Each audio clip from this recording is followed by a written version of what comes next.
$4,000 Social Security checks going out today, and a bold statement from a GOP senator. Take a look at this. GOP senator saying Biden and Trump would enforce Social Security cuts. What does he mean by that?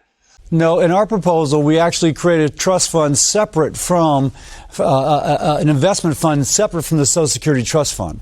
So no risk is borne by the beneficiary.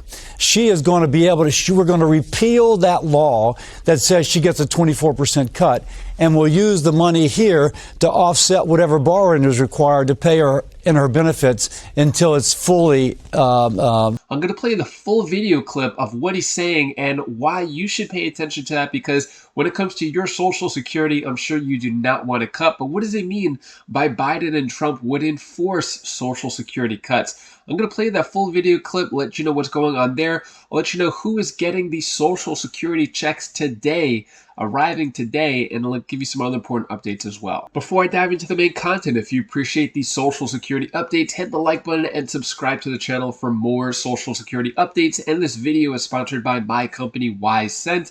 If you or anyone you know is looking to increase your credit score, I got my details down in the description below.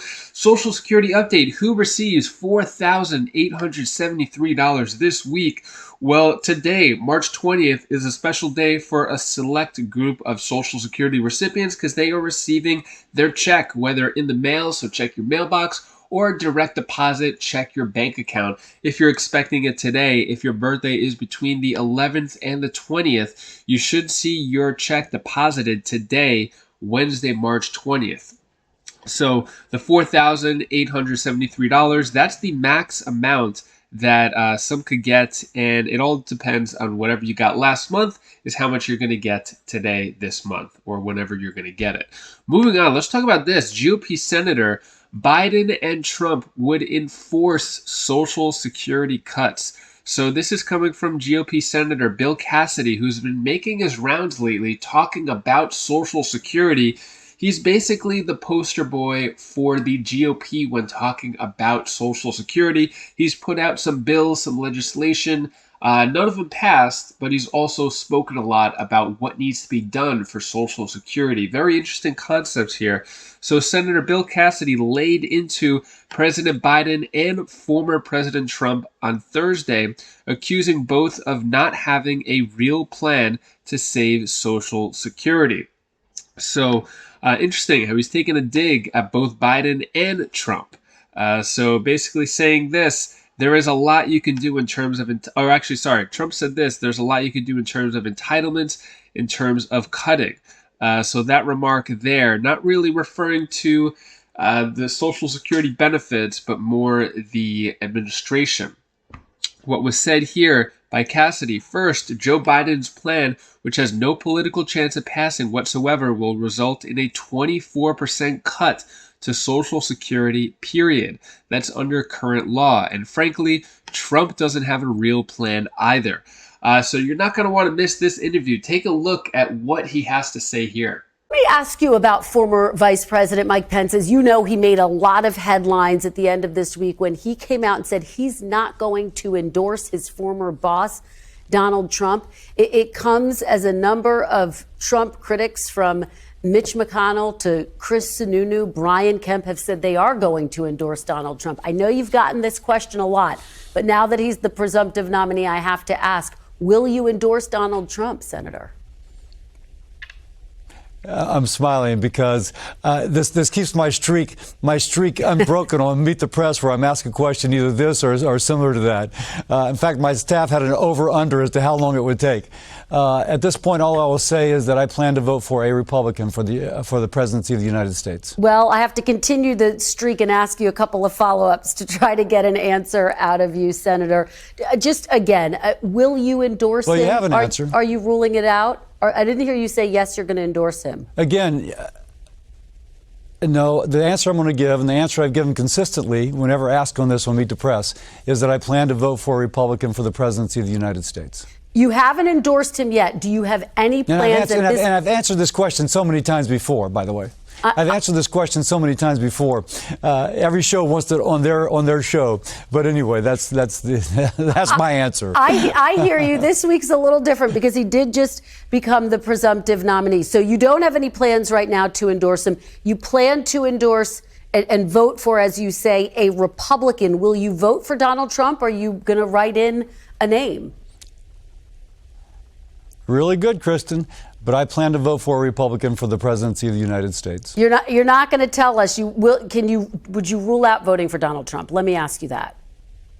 Is it off the table for you? I think, you're kind of beating a dead horse right now. I've been very explicit in what my answer is. And I've answered this in greater detail in times past. And so I'm just going to stay where I just said. I plan to vote for a Republican for the presidency of the United States. All right. Let me ask you this. You have not closed the door publicly on a third-party run. We've learned that No Labels does, in fact, plan to run a candidate. Have you been approached by No Labels? And is there any chance that you would run on a No Labels ticket? I was never seriously considered to be their candidate. It was reported in the press otherwise, but I was never seriously considered. So that kind of, obviously, the answer is not. On the other hand, the very fact that No Labels that was floated, I will say, has a certain rationale to it. People in No Labels actually want answers to serious problems in our country. And right now, neither candidate is actually offering serious solutions. You've heard me speak about Social Security before. Neither candidate is offering something which has a snowball's chance of passing Congress, and yet Social Security will become insolvent in about 8 years. So wait, it's going insolvent in 8 years, and neither candidate is offering a solution which has a snowball's chance in Hades in order to getting passed. So the very fact that I speak about that means that, wait a second, this might be somebody whom we would consider because this person is talking about serious answers to serious problems. Just to be very clear, I'll point out, by the way, that if Social Security goes insolvent, there'll be a 24% cut in benefits for everybody receiving it. That's why it's so serious. We're getting to Social Security right now, but just to be clear, you're not running on a No Labels ticket. I just want to be clear about that. I'm not. Okay, let's get to Social Security. You say neither candidate has a plan. Biden has put forward a plan. Part of that would be raising taxes on businesses, large corporations. On Monday, Donald Trump said he would be open to cutting Social Security. He walked those comments back. But do you think that Trump can be trusted on the issue of Social Security to protect Social Security? Define protect Social Security. Neither candidate has put up a plan that will prevent the mandatory 24% cut in benefits when the trust fund goes bankrupt. And by the way, Biden's plan, he's already proposed $4.2 trillion on wealthier Americans, and now he's going to tax them again for this. At some point, you could confiscate the wealth of wealthier Americans, and you wouldn't achieve everything that he's saying that he's going to do.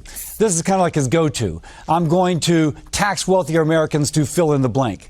It's just not practical the way he's proposing it, but it gives them a talking point. People want to move beyond talking points. They want actual answers. We're not getting them. Senator, part of your plan involves an investment fund, and the challenge and the criticism is that would that not pose serious risks to investors, essentially leaving Social Security to the chance of the market, the stock market? No, in our proposal, we actually created a trust fund separate from an investment fund separate from the Social Security trust fund. So no risk is borne by the beneficiary.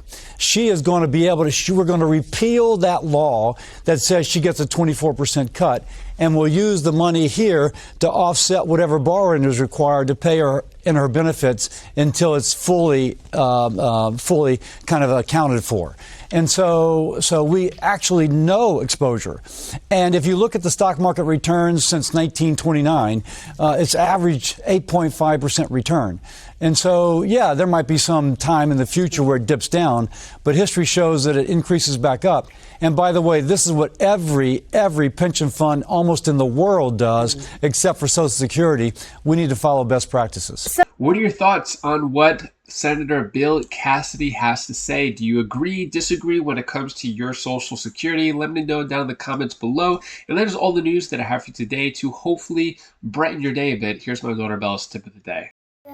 The one thing for the tip of the day, be glad what you have, because I might not be there, because that if you really wanted something and now you don't like it, you have to take a chance what you had before, because I might not be there. So that's the last tip of the day that I wanted to give. Bye, it's Bella. If you haven't seen it already, check out President Biden's new Social Security promise by clicking this video right up here. I talk more about the old promise and the new Social Security promise from President Biden. So click that video now and I'll see you in that video. Take care, be safe. Thank you for watching.